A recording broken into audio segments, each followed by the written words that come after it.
Ya, Herman sudah pindah hostnya. Baik, kita lanjutkan. Kita akan bahas nanti ya, the 5 C's Principle of Credit Analysis. Kita belum ke sana dulu, kita akan bahas dulu tentang jaminan kebenaran dan jaminan perorangan. Jaminan perorangan ini sering disebut sebagai jaminan imaterial. Adalah jaminan yang menimbulkan hubungan langsung pada perorangan tertentu, hanya dapat dipertahankan terhadap debitur tertentu, terhadap harta kekayaan debitur umumnya. Secara singkat, jaminan perorangan ini kebalikannya dari jaminan kebendaan. Host tolong di mute ya. Peserta yang belum di mute. Ya, terima kasih. Nah, jaminan kita sekarang membahasnya tentang jaminan kebendaan dan jaminan perorangan dalam ranah hukum perdata. Dalam ranah hukum pidana ini sebetulnya ya ada jaminan juga ya, jaminan uang dan jaminan orang. Cuma berbeda ranahnya. Barangkali mahasiswa masih ingat, bisa juga di browsing ya, kasusnya Bibi Chandra, itu anggota KPK yang dituduh melakukan, kalau saya nggak salah ingat, melakukan penggelapan uang. Nah ini sempat dijadikan tahanan. Kemudian oleh Profesor Dr. Syafi'i Ma'arif, Buya Ma'arif kita biasa manggilnya, karena beliau ini ketua PP Muhammadiyah ya, ketua PP Muhammadiyah Pusat. Gitu. Nah itu memberikan jaminan perorangan. Jadi beliau menjamin dirinya untuk Bibi Chandra, supaya Bibi Chandra ini ketika pemeriksaan tidak perlu ditahan, tidak perlu dikurung. Gitu. Karena dijamin bahwa Bibi Chandra ini dijamin oleh Profesor Syafi'i Ma'arif ini tidak melarikan diri, tidak menghilangkan barang bukti, dan tidak melakukan tindakan kejahatan yang sama selama dalam masa pemeriksaan. Nah ini kalau dalam pidana, jaminan perorangan ini reputasi. Yang dipertaruhkan itu reputasi. Jadi tidak sembarangan orang bisa menjadi jaminan orang, gitu ya, jaminan orang. Nah, kita ranahnya di hukum perdata. Dan jaminan perorangan ini juga ada. Contohnya dalam perjanjian hutang piutang, kemudian ada penjamin. Penjaminnya yang bukan menyerahkan benda, tapi orang gitu. Ya, orang. Orangnya jadi penjamin. Nah, kemudian apa saja unsur-unsur hukum jaminan? Unsur-unsur hukum jaminan ini ada 3. Ada 2.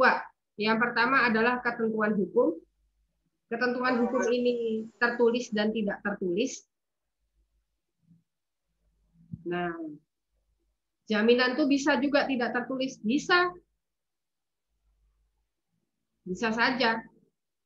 Sepanjang jaminan tersebut bukan timbul dari undang-undang.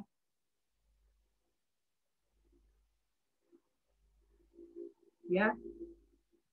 Kalau timbulnya karena undang-undang tidak bisa memakai ketentuan hukum tidak tertulis.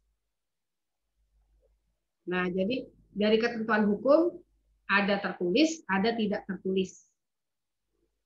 Yang tertulis berasal dari peraturan perundang-undangan. Yang tidak tertulis timbul dan terpelihara dalam praktek penyelenggaraan pembebanan utang dari suatu jaminan. Seperti apa contohnya? Contoh misalnya gadai tanah. Gadai tanah ini juga bisa dipertanyakan dari sisi legalitasnya. Dua minggu yang lalu sudah saya singgung-singgung, gitu ya. Mungkin lupa. Nah, jadi misalnya contohnya di KUH Perdata itu mengatur tentang gadai. Kita sampai sekarang belum punya undang-undang gadai. Kita sudah punya UUHT, Undang-Undang Hukum Hak Tanggungan sudah punya, Undang-Undang Fidusia sudah punya, Undang-Undang Hipotek masih KUH Perdata, Undang-Undang Gadai, pengaturan tentang hipotek dan gadai masih pakai KUH Perdata. Nah, jadi gadai itu masih KUH Perdata. Dalam KUH Perdata diatur bahwa untuk gadai benda jaminannya harus benda bergerak. Ya, harus benda bergerak. Kemudian satu-satunya lembaga gadai yang diakui oleh KUH Perdata itu adalah Perum Pegadaian. Ya, Perum Pegadaian ini kan bentukan pemerintah. Apakah dilarang lembaga-lembaga gadai swasta yang banyak sekali ya, sejak 2 tahun kebelakangan ini banyak sekali. Malah pernah saya sengaja ya dari rumah ke UMT itu ngitung ada berapa sih lembaga gadai sepanjang jalan ini. Tidak terhitung karena konsentrasi sambil nyetir juga. Tapi saya temukan ada lembaga gadai swasta itu nggak sampai 200 meter tuh ada gitu. Gitu ya, nggak sampai 200 meter tuh ada. Ya sudah kayak Indomaret sama Alfamart ya. Itu ke tiap 100 meter kayaknya ada deh gitu ya. Nah itu. Lembaga jaminan gadai juga seperti itu tuh. Saya hitung sepanjang jalan itu ada 5. Udah gitu nggak konsentrasi lagi ya karena harus nyetir. Nah itu ada yang jaraknya cuma 200 meter. Itu ada. Nah ini kan menjadi pertanyaan legalitasnya ini. Karena dalam KUH Perdata itu yang diatur adalah Perum Pegadaian. Tapi kalau ditanya itu legal nggak Bu Niza? Antara iya dengan tidak. Kalau di hukum Islam namanya wilayah abu-abu, syubhat. Ya, syubhat. Rasulullah Shallallahu Alaihi Wasallam itu memberikan pengarahan pada kita kalau kita menemukan yang syubhat, kita ragu-ragu, tinggalkan. Kan gitu. Jadi kan ada halal, ada haram, tengah-tengahnya tuh syubhat, abu-abu. Sebagian ulama menghalalkan, sebagian ulama mengharamkan. Itu kalau Rasulullah memberikan petunjuk, kalau menemukan wilayah abu-abu, menemukan syubhat, tinggalkan. Gitu ya. Nah kalau di hukum negara nggak ada syubhat ya, ya hitam, ya putih, ada undang-undangnya, undang-undang nggak ada, nggak ada. Nah, nah ini unik ya gadai, karena kalau ditanya legalitasnya Bu Dita gimana tuh? Waduh, ya itu wilayahnya abu-abu tuh, gray area. Bisa legal, bisa enggak. Kenapa? Sebab di KUH Perdata hanya mengatur Perum Pegadaian. Gitu ya. Tidak diatur lembaga gadai swasta. Masalahnya begini, kalau dalam hukum tidak diatur itu belum tentu ilegal gitu. Karena dalam fiksi hukum sepanjang undang-undang tidak melarang berarti boleh. Gitu. Nah, KUH Perdata itu tidak ada larangan sama sekali bahwa tidak boleh atau dilarang ada lembaga gadai swasta atau dilarang ada lembaga gadai lain selain Perum Pegadaian. Nah kan larangannya nggak ada, artinya boleh mendirikan lembaga gadai swasta. Tapi pertanyaannya, lembaga gadai swasta ini dasar hukum pendiriannya apa? Sebab undang-undangnya belum ada.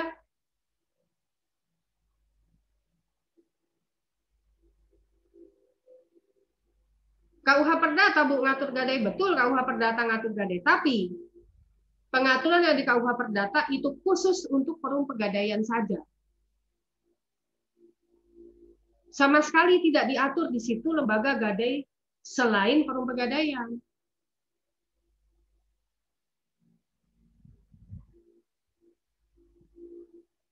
Kita sudah punya rancangan undang-undang gadai, tapi rancangan undang-undang gadai tidak bisa jadi dasar hukum, sebab belum disahkan menjadi undang-undang.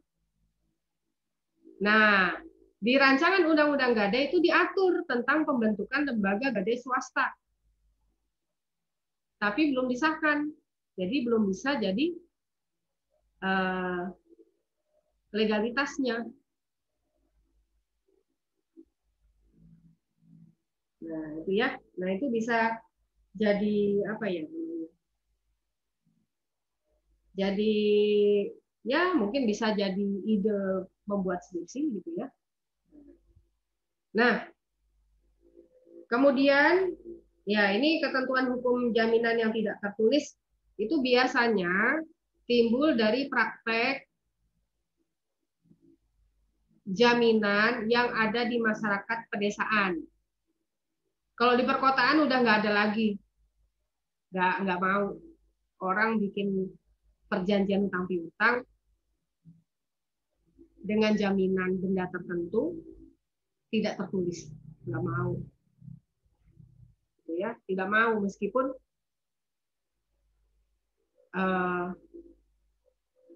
perjanjian harus dituangkan dalam bentuk tertulis itu bukan salah satu syarat sah perjanjian, tapi tidak mau orang. Nah, tapi kalau di masyarakat pedesaan masih terjadi seperti ini, contohnya gadai tanah itu tadi. Nah, ini dari sisi legalitas juga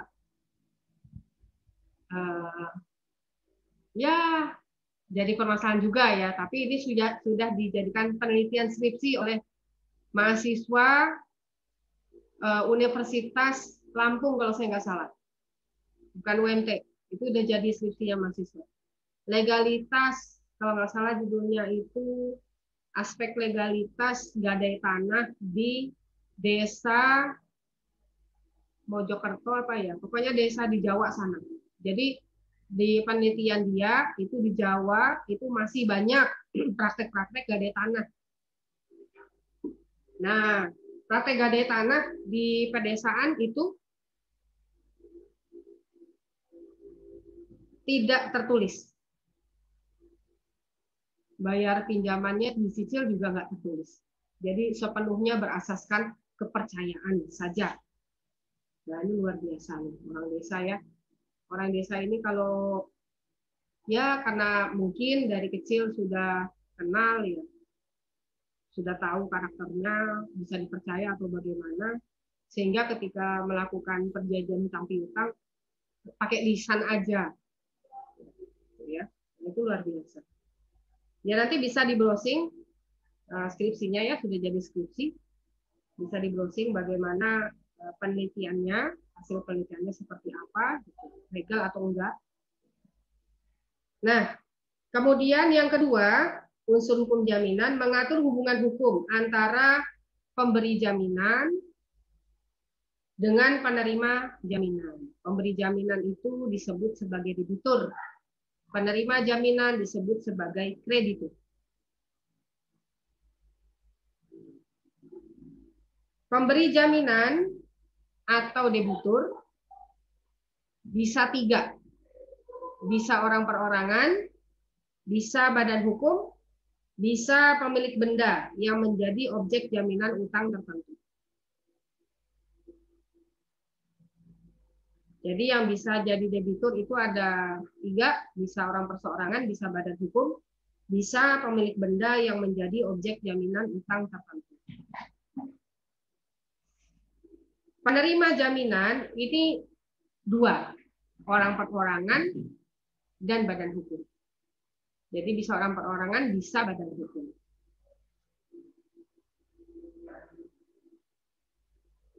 Nah, ini berkaitan dengan jenis benda tadi ya, yang saya singgung. Ya, kalau becak bisa nggak jadi jaminan? tidak bisa kalau ke perum pegadaian. Karena perum pegadaian itu sudah diatur di KUH Perdata. Jenis-jenis benda yang bisa dijadikan jaminan. Lalu bagaimana kalau ada sebuah benda yang benda tersebut tidak termasuk dalam jenis benda yang ditentukan di undang-undang? Contoh misalnya kalau perbankan, di undang-undang perbankan untuk jaminan hak tanggungan itu cuma boleh tanah. Itu kan sudah ditentukan bendanya kan oleh undang-undang. Lalu bagaimana kalau ada benda tertentu yang benda itu sangat berharga bagi pemiliknya, tapi oleh undang-undang tidak dikategorikan sebagai benda yang dapat dijadikan jaminan. Maka disinilah penerima jaminan orang perorangan berperan.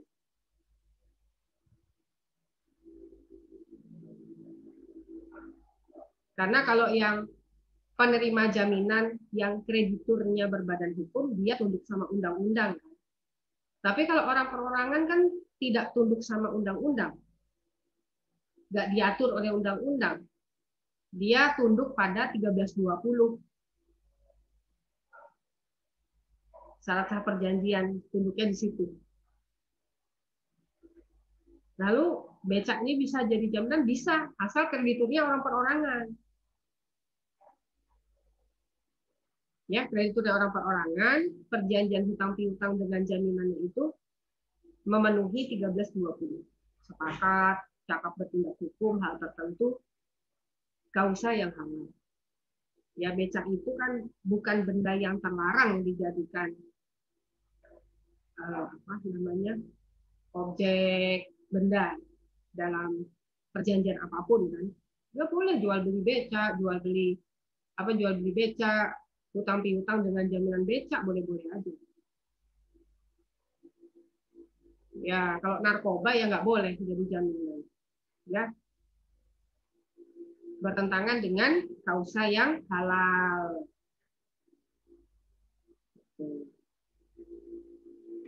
Nah, sampai sini dulu ada pertanyaan? Silakan.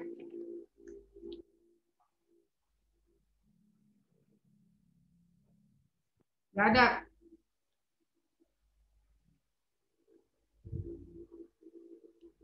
Oke, kita lanjutkan. Kalau tidak ada pertanyaan, masuk pada zat atau benda. Hukum benda. Ini sudah di hukum perdata 1. Coba dibuka catatannya ya, hukum perdata 1. Mengenai orang dan benda. Benda ini diatur di buku ke-1 KUH Perdata.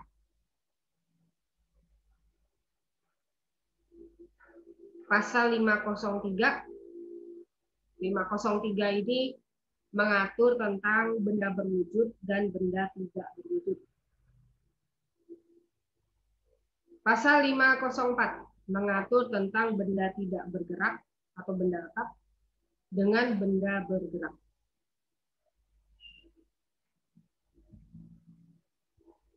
Pasal 505 mengatur tentang benda yang dapat dihabiskan dan benda yang tidak dapat dihabiskan.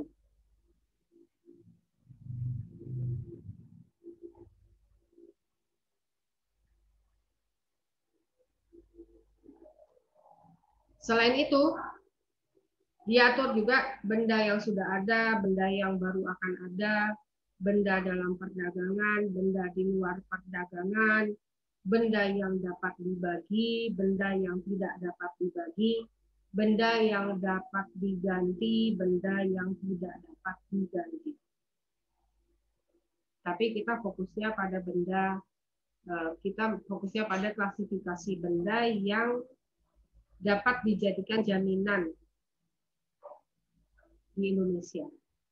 Ya, kita ke situ aja. Nah, klasifikasi benda ini sebetulnya refresh karena mahasiswa sudah mendapatkan materinya di hukum perdata 1, tapi barangkali banyak yang lupa karena habis perdata 1, perdata 2 ya sudah terselang 1 semester itu biasanya banyak yang lupa. Nah, Kemudian benda ini berbeda-beda klasifikasinya dalam setiap bidang hukum. Jadi tidak cuma batasan umur dewasa yang beda-beda ya di undang-undang. Klasifikasi benda juga beda-beda. Jadi kita sudah nggak kaget kok di undang-undang, kok di UU PA kok klasifikasi bendanya beda sama KUH Perdata. Kok klasifikasi benda menurut UU PA beda dengan hukum adat. Kenapa klasifikasi benda berdasarkan KUH Perdata beda dengan hukum adat, beda dengan UU PA? Kita nggak usah kaget, ya. Kita sudah biasa. Kita sudah biasa menghadapi perbedaan-perbedaan klasifikasi antar setiap undang-undang.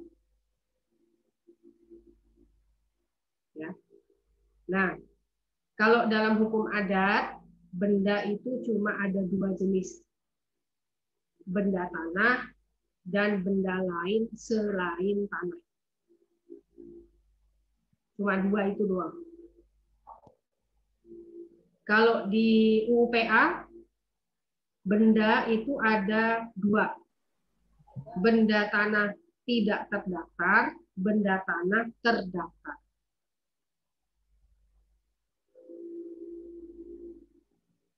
Kalau di KUH Perdata itu tadi, ya buku ke-1. Kemudian itu baru dari hukum benda Indonesia, belum dari hukum benda di negara-negara lain. Itu juga beda-beda klasifikasi bendanya. Wong KUH Perdatanya saja beda, kan? Hukum perdatanya aja beda, ya jelas beda pengaturannya. Jangankan dengan negara lain, sesama Indonesia saja klasifikasi bendanya beda-beda. KUH Perdata beda dengan hukum adat beda dengan UPA. Nah, tapi di antara sekian banyak perbedaan klasifikasi benda dari negara satu dengan negara lain, ada persamaannya.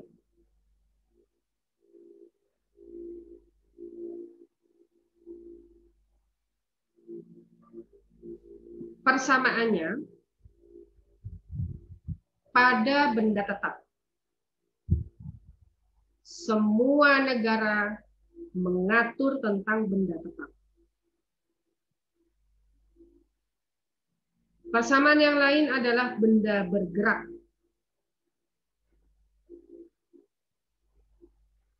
Semua negara mengatur tentang benda bergerak di hukum perdata masing-masing.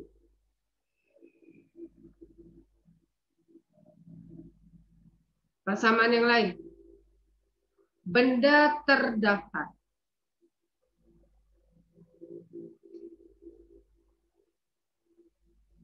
Benda tidak terdaftar. Jadi, benda dalam semua sistem hukum negara-negara persamaannya itu 4. Benda tetap, benda bergerak, benda terdaftar, benda tidak terdaftar.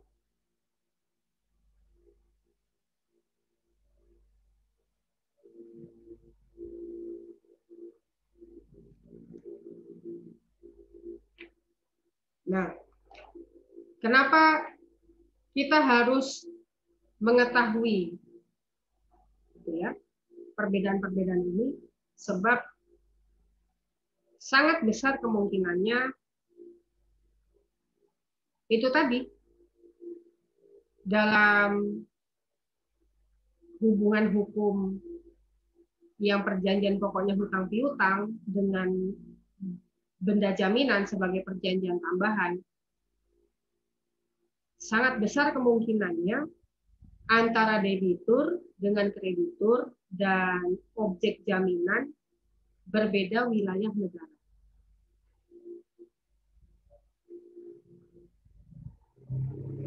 Nah, jadi kenapa ada pembedaan benda-benda ini? Yang pertama, untuk mengetahui bezitnya. Bezit itu penguasaannya. Untuk mengetahui leveringnya. Levering itu penyerahan. Yang ketiga, untuk mengetahui bezwaring. Bezwaring itu pembebanan. Dan yang terakhir, mengetahui verjaring. Verjaring itu kadaluarsa. Ya, jadi pembedaan benda bergerak, benda tetap, benda bergerak, berwujud tidak berwujud ya. Ya pokoknya diatur di KUH Perdata itu sangat penting untuk penguasaan, penyerahan, pembebanan dan kadaluarsa.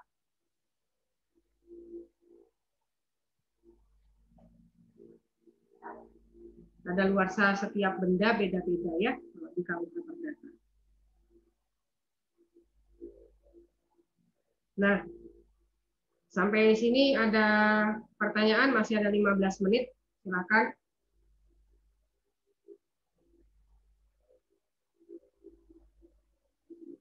Ya, kalau tidak ada,